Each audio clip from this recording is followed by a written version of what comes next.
Hello, family. I'm back. So, I told you all that I was going to come back and talk about my experience. This is only what?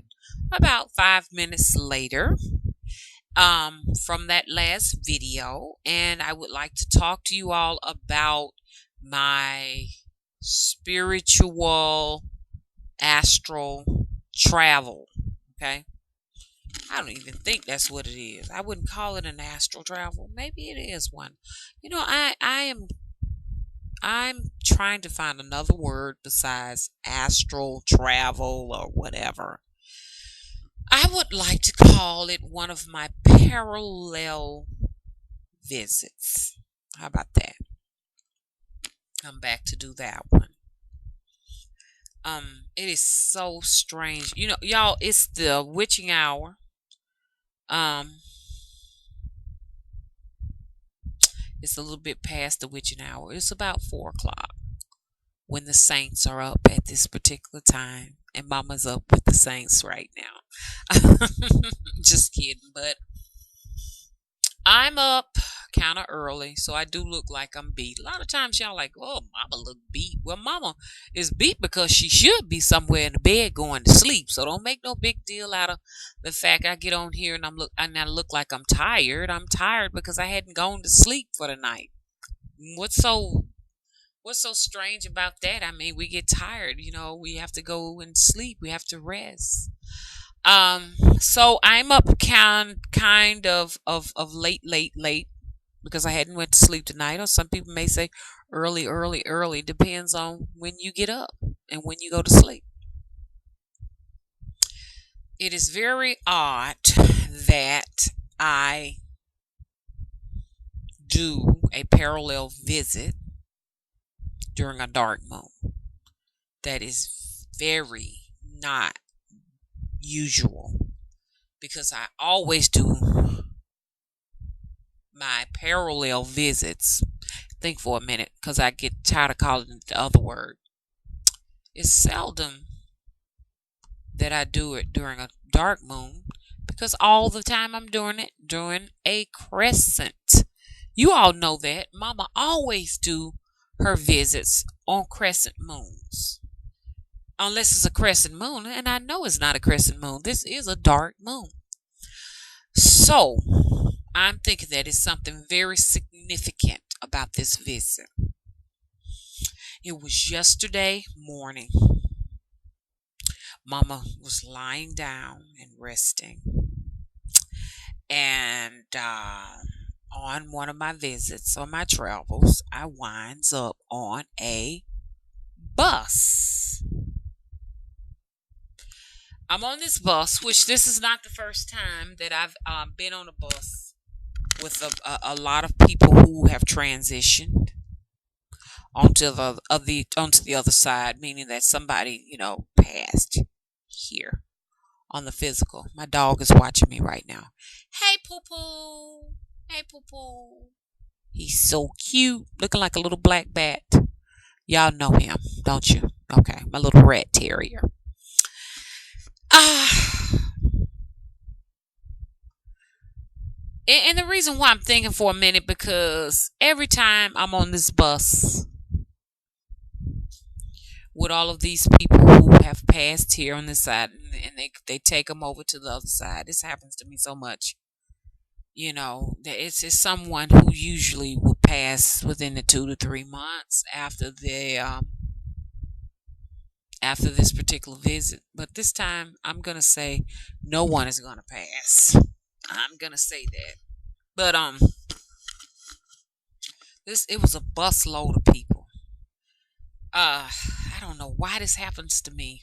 Why I'm always on this bus with all of these people who are going to the other side. But it's a very joyful time because it's like all of these people are so excited to go over on the other side, and it's like their journey is complete here and they're tired and they were like all ready to go home with so much excitement. They had luggage with them and everything, and I was on the bus with them for the umpteenth time. This has happened to me 4 or 5 times in my life, going to the other side with the people. One time I was on an airplane with a lot of souls that were journeying over to the other side. And I remember sitting behind this lady yesterday morning, this particular time. I'm not talking about the rest of them, but this particular time. And the place we were going to, it was not going to be a nighttime. They don't experience a nighttime. I've gone to some places also too where there's nighttime all the time, no daytime, but this place was daytime all the time. And she was so excited and talking about, how she was going to be resting and waiting, making her plans. She said she was going to go to school over there and everything and get her education, something she didn't get a chance to do here when she was on this side. And she was going to have it complete because she said she wanted to complete it by the time her daughter comes on that side. She wanted to get her education and stuff. And she was talking about how she was going to build a house and hopefully have that house ready and complete by the time her daughter comes over on that other side. So the people were very happy to be going over on that side, and they were all laughing. It was so much excitement. It was a wonderful home going for them. Let me get comfy. Let me get comfy. So something very strange was going on, but it was a whole nother place, whole nother dimension, different from ours. And like I told you, it's daylight all the time there, no nighttime. And I remember just looking up in the sky and seeing stars in the daytime, and I was like, wow, so many brilliant stars. And the stars were, they're a little bit larger than the ones we have. We have the little tiny little stars that you look up. Their stars were like the size, a little bit smaller than the moon. And I was like, oh, did you see that? Oh, and she was so excited, and she was so happy to be there. And I was so excited myself too, because I thought I was on the journey with them. And I was like, I love this place. This place has stars up in the daytime. I said, we only have our stars at night in the dark. We talked about it and everything. But anyway, that was all about that particular visit. But I just thought that I would bring that visit up because it was something that was very different. So I know it's some significance to that because I don't have visits during the dark moon. But this particular time, the last time I had a journey with souls crossing over to the other side was back in 2007. So here it is, 6 years later, I'm on the journey again.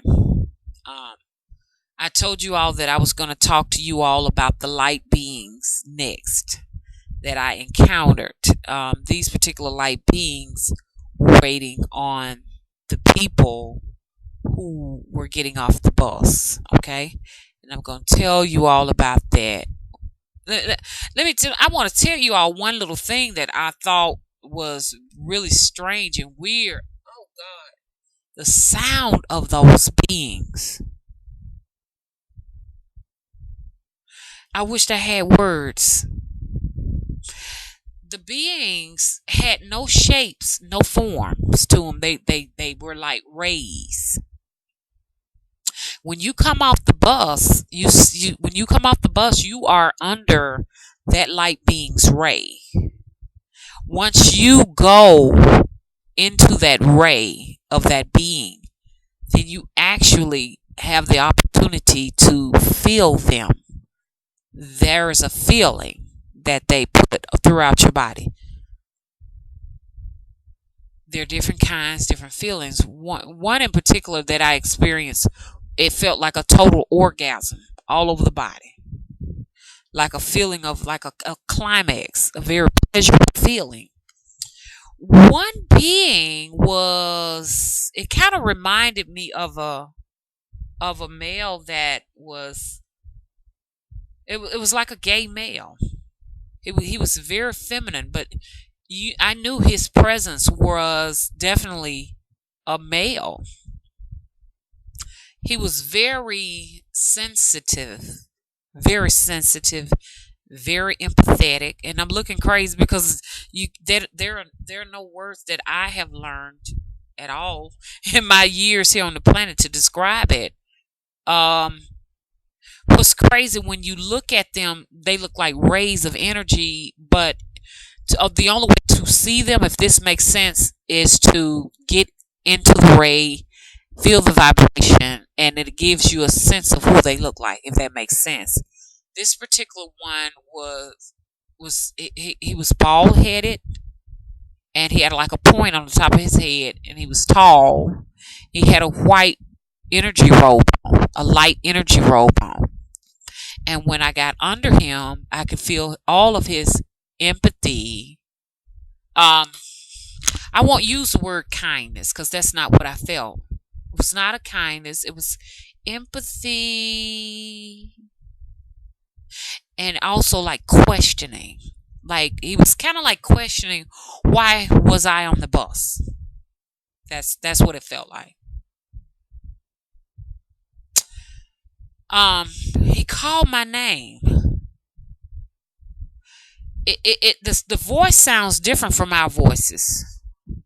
The sound more or less would be the sound, not necessarily coming from your ears, but from the top of your head, the crown of your head. It infuses into your crown chakra, and it's a vibration in your brain, and you interpret that.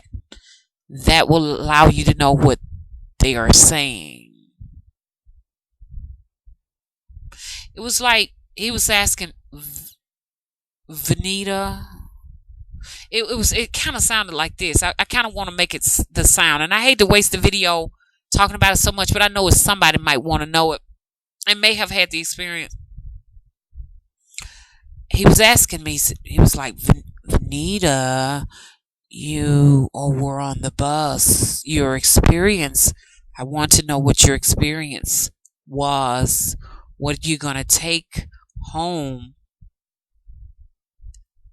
from this experience? And I want to know why are you on the bus? It was weird because it's the sound is nothing like this sound. It's a vibration that infuses into the crown chakra, and your brain interprets the vibration to make out exactly what has been said. Ugh, I can't describe that, y'all. There was some sound coming out, but it was like once the vibration hits you here and you process it, then there you go. You understand the language is interpreted from there. But anyway, I wasted so much time, trying to describe that. And it can't be described because even with what I told you, gave it no justice. But this particular being was more or less he was asking me, in other words, what the hell are you doing on this damn bus? That's what I got out of that. But like I said, I did feel the empathy. I did feel I also felt the authority that came from him. I sure did. I felt the authority that he was giving me. The dark beings are more frightening, but the light beings they question you a lot from a very, oh gosh. It's like they're like masters. They're masters. They're masters, and there's nothing you can do I can't even tell you which one is worst, being terrorized or being questioned, because neither one of them was a great feeling to me. Being questioned by that light being was not any better than encountering the dark force. The dark was the light being trying to tell me I was not deserving to be there, like some kind of way. I want to say that he was trying to tell me it was not my time, but then again, he could be saying that I did not deserve. I did not have the frequency to be in that particular place. Maybe that's what he was trying to say. But anyway, he left me feeling rejected. That's what I'm feeling right now. Anyway, I want to talk about my experience falling asleep in the cemetery. Okay. Now, I'm not going to tell y'all how I wound up in there. Okay. Use your imagination. Mama went to a cemetery. Mama fell asleep in there. Okay. And I know y'all saying, what the hell she doing in the cemetery? I don't want to talk about it because that's going to take away from what happened. Okay. So I falls asleep in this place. When I went in there, the sun was out. It was bright. It was pretty. Beautiful day. Went there in the physical. Beautiful, pretty day. Wake up in the dark. Okay? Like I say, it was about 5 or 10 minutes later. Ain't no time on that side where I went. I wake up and it's dark. Mind you, when I got in there, this is a flat place with the little cemetery tombstones and stuff. Very flat, beautiful light. Beautiful, beautiful. But I wake up terrified. I should have been terrified, but I wasn't quite terrified. It was after I thought about it when I woke up again that I realized, oh, I was terrified at that time, but not when I was there. I wake up on this dark landscape, very dark, and what was a flat place now is a place with mountains and stuff. And I'm like, look at this place. Where am I? I wake up on the ground. I stand up, and I'm in this dark place with no stars, no light, no nothing. No nothing. No, it just nothing, guys. But I know I'm on a mountain because I feel like I'm elevated pretty high. And I hear dogs barking. Oh, oh, oh, oh, oh. let me stop because my rat terrier is like his ears up in the air, like what the hell?